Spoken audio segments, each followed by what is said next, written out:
साहब की जयंती मनाते हैं। अगर जयंती मनाते हैं तो बात सिद्ध होती है कि जिस आदमी की जयंती मनाते हैं वो आम आदमी से हटकर कोई काम किया होगा।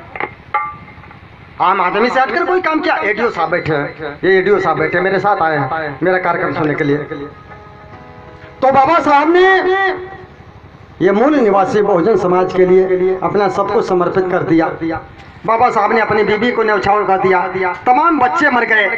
बाबा साहब जब मरते हैं तो बाबा साहब 60,000 कर्जे में मरते हैं। बाबा साहब ने संविधान लिखा, संविधान लिखने में 63,000 16,721 रुपया संविधान लिखने में खर्चा पड़ता है। उस संविधान में सारी चीजें बाबा साहब ने देता है, बाबा साहब देते हैं साथियों।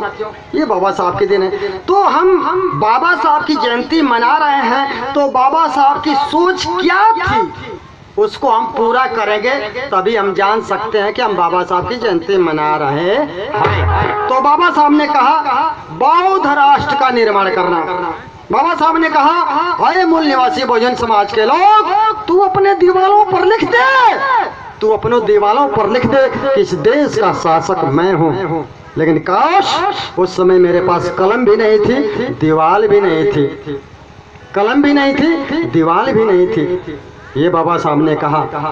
बहुत सारी चीजें हैं, इसलिए एक गीत में बाबा साहब के नाम पर, लेकिन एक से जो जयंती मनाए हैं, जो आप लोग जयंती मनाए हैं, उनके लिए मैं कहना चाहूंगा कि कर सको तो अपने बाड़ी में वो असर पैदा करो। जयंती मत मनाओ। कर सको तो अपने बाड़ी में वो असर पैदा करो। अरे रुख हवाओं का मोड़ दे वो हुनर पैदा करो। अगर जीना चाहते हो मान सम्मान से है मेरे साथियों, तो हर घर में एक अम्बेडकर पैदा करो, एक अम्बेडकर पैदा करो, अम्बेडकर पैदा करो, यानी अम्बेडकर का विचारधारा पैदा करना पड़ेगा।